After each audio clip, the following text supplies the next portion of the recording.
coops and cram them in. And guess what, Dick? We've come a long way since then. So we want minimum size and we want good design rules. We want to see good apartments built. It's not just give somebody a space and stick them in there. Force them in there. Lovely.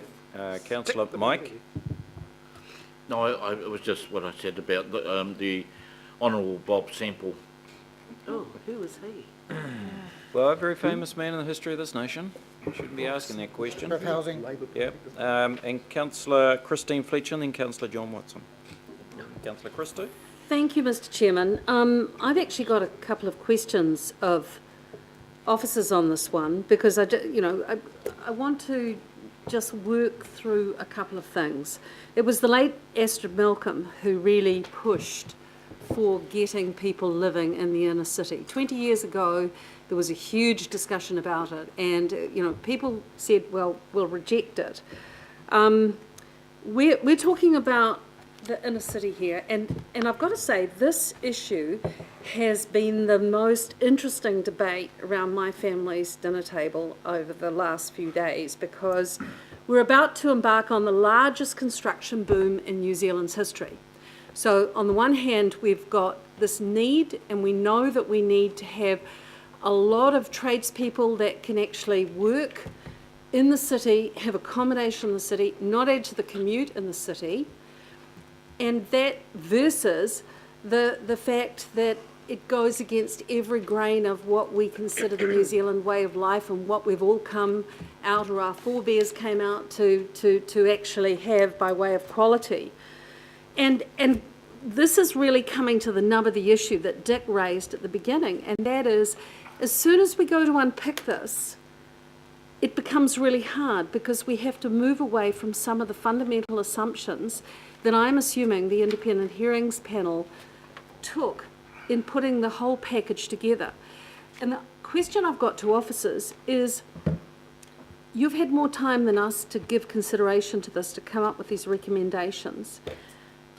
Do you know, and I accept that it's going to be really left to the market to a degree, but what would your assessment be in terms of, if the IHP was coming from a position of oversupply that will help, and what will the impact of this be on the numbers of dwellings that we are trying to contend with? Because I think trying to respond appropriately to what will be this huge need for dwellings, for service people and for tradespeople as this huge construction boom takes place, I think we've got to keep that to the forefront of our mind. The second thing for me is just, and in the ward that I've represented as an MP and then as a councillor, there's been some really shoddy shoeboxes, and the issue then hasn't necessarily been the size, but it has been about the quality and the leaky building problems. So I'm wanting some sort of feedback from officers about what their assessments would be on what this does in terms of how we can expect the impact or the provision of supply in the inner city area, what that is likely to be. Through the Mayor, these provisions that we're talking about here have been in place in the city centre, or very similar provisions, for 15 to 20 years. So they were introduced by way of a plan change through the former Auckland City Council, and in terms of overall capacity impacts of keeping these standards, we haven't specifically modelled that, and the panel hasn't made any specific comment, and the reasons are not based on creating additional dwelling capacity for Auckland as a whole or specifically in the city centre. It is more a fundamental approach of the panel that these are matters better addressed through the building code. It's not capacity driven. So we haven't modelled it, but in response to your questions around capacity, the bulk of the capacity as modelled by experts through the hearings panel process was in the residential areas outside of the city centre, in the new greenfield future urban areas, and in the many town centres and mixed-use areas. Yes, the city centre makes a contribution to capacity, but this introducing this control is very unlikely to have a significant impact on overall dwelling capacity. very minimal, if at all. Another key point to note is that while these are the basic standards we're recommending are put back in the plan and rejected in terms of what the panel has recommended, there is still an opportunity to apply for a resource consent for an alternative approach and argue that you have designed your smaller apartment incredibly well. So this is really just putting in some minimums, but there is nothing to say that someone can't apply for resource consent and argue the case on a case-by-case basis. It is not a hard and fast, it's not prohibited activity status to infringe these controls, it's not even non-complying. The council's case was that it's a restricted discretionary resource consent application. So yes, there is a hurdle put in place, but it's not a completely insurmountable one if there's a good, excellent design that has a smaller apartment or apartments within an overall development. Thank you for that comprehensive response. Councillors, I just want to, before I ask for the next speaker, just reflect on where we're at. 2010, no cranes. Downtown, about 70 at the moment, probably more. Unbelievable, really. Most of them relate to apartment developments. 44% of our building consents really over the last 6 to 9 months have been apartment, multi-level developments, and a good part of that is downtown. Fastest growing population in our city's downtown, significantly, double anywhere else. And people are voting with their checkbooks. I mean, if you're ever looking for a verification of a mindset change amongst Aucklanders as to what they want to do in terms of their lifestyle choices and where they want to live, it's happened. We're not debating whether it will happen or should happen or might happen, it's done. And Aucklanders are absolutely voting for lifestyle, and some of them want to live in apartments, and they want to live close to their transport networks, to the shopping, to the very significant regional arts facilities and fraternities. So 70 cranes up, probably 3/4 of those apartments, and they are under our rules. So people are basically buying these under rules, and a lot of them are investments. And so they're being rented out flat out to the tradesmen and women and the students in particular, who are coming and going, to the businessmen and women who are on transit. They're going in there and renting them out and or buying them out, and of course they're a great investment. For me, that's an affirmation of where we're at. I think the point that Penny made was a good point. Yep, the mindset change has happened, and the city is changing. And so our plan, to some extent, reflects that change. And, you know, that is, you know, why I think we've arrived at the point, as we're discussing this unitary plan, that by and large Aucklanders, I think, have sort of given us their view with their lack of presence around here really at this time of, oh well, we've had 4.5 years of good debate, it's probably in the reasonably right direction, let's get it done. And so in terms of the more laissez-faire approach that both Councillor Arthur and Councillor Dick have promoted. Look, I understand that, and there's some elements with that as a father who has 2 daughters who are still at school and university and will be looking to utilise flats and utilities. There is a possibility of getting into boarding houses.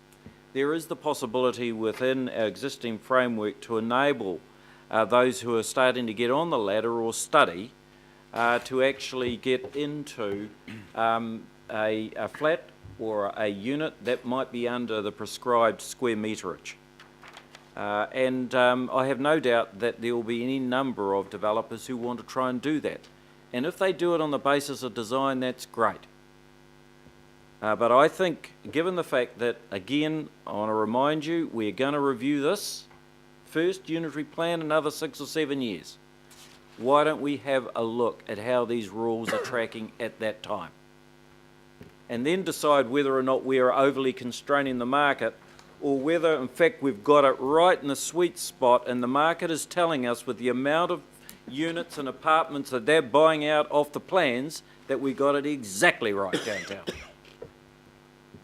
So, I understand the rules of laissez-faire, but I think that the whole thing of writing a unitary plan is to take the market and give it a little bit of direction.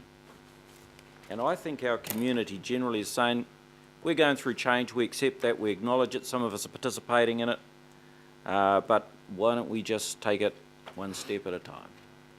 So, I think that we should support this recommendation for a reinstitution of minimum dwelling size for our apartments. I've got Councillor John Watson and then Councillor Chris D. Okay, thanks, Mr. Mayor. We've certainly come a long way since the quarter-acre Pavlova paradise, haven't we? We have. I'd just simply make a couple of points. One being that, historically speaking, the minimum standards or sizes that were introduced were in response to laissez-faire markets in Auckland, and everyone should be well familiar with that. It didn't work, and it was unfortunate, and unfortunate not least of which for the poor people that ended up having to live in those apartments. And as the Mayor remarked there, a lot of the people are renters. They don't have a choice in an instance where demand is outstripping supply. Clearly they'll just have to go to what's made available, because the price will dictate that. So by not insisting on a reasonable degree of amenity, you're actually letting people into almost a substandard existence under the guise of, you know, that's what they want.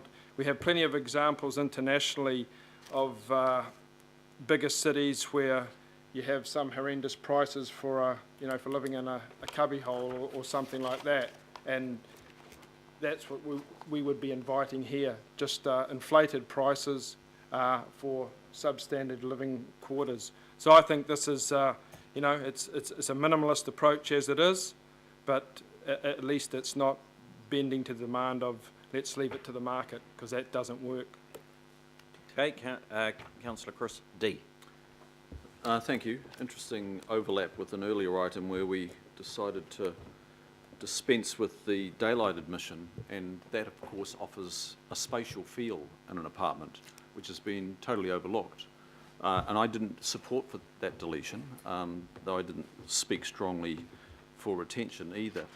Look, I've got a couple of questions here first. So the 35 square metres, does that include any possible provision of a balcony? The way the rules are drafted, and it's on page 348 of your agenda, the alternative solution that we're proposing is put back in place. It's 35 square metres, including a balcony. Sorry, if you have a balcony, you can have a reduced area. So that would be excluding the balcony, but if you did have a balcony, it's 30 square metres. Okay. So there's a bit of an incentive to provide a balcony, because if you do, it's included. Otherwise, you have to meet the 35. Okay, that's good. So in terms of a hotel room, is that a dwelling room, like an apartment? From memory, it's a different class of activity in the unitary plan, and therefore it will go through a different assessment process. So not specifically tied into these standards for hotel rooms. So the micro hotel, which is common, it doesn't preclude the development of micro hotel rooms. That's my understanding. What about That's correct. a failed hotel? And there have been failed hotels in Auckland. I'm thinking of the Spencer on Byron on the North Shore, in part, where they have been forced to convert to residential, which becomes a dwelling. So are there any risks of a lack of flexibility here? So the rules would require resource consent for that conversion from a hotel to a dwelling, and then they would be subject to these standards at the point they become technically a dwelling, not a hotel room. So yes, these standards would apply with a change of use for a failed hotel. Okay. Mr. Chair, I'm sort of erring on the side of caution, and I'll support what's being proposed here. Though I do take the point, I think Councillor Webster made the point that we shouldn't come to this with our Eurocentric middle-class three-bedroom house view. And we need to look a lot deeper than that. And it's interesting to note cities around the world have different ways of doing this. A lot of cities, I think London does it on a per person basis per square metre. And there are some issues in this space. I think the market has proven not to be capable in the city centre of Auckland to provide the micro apartments. I don't think the design has been anywhere near the standard as you might see in other cities that have got greater land values. So I'm going to back this, but we did miss the boat on the previous item on the importance of sunlight. You can have 35 square metres totally entombed and it's a miserable space. You could have 25 and it could be of a much greater, higher quality because of sunlight admission, balconies, etc. And so it's not just about square meterage, it's about the overall qualities that are... Okay, we'll take that whipping.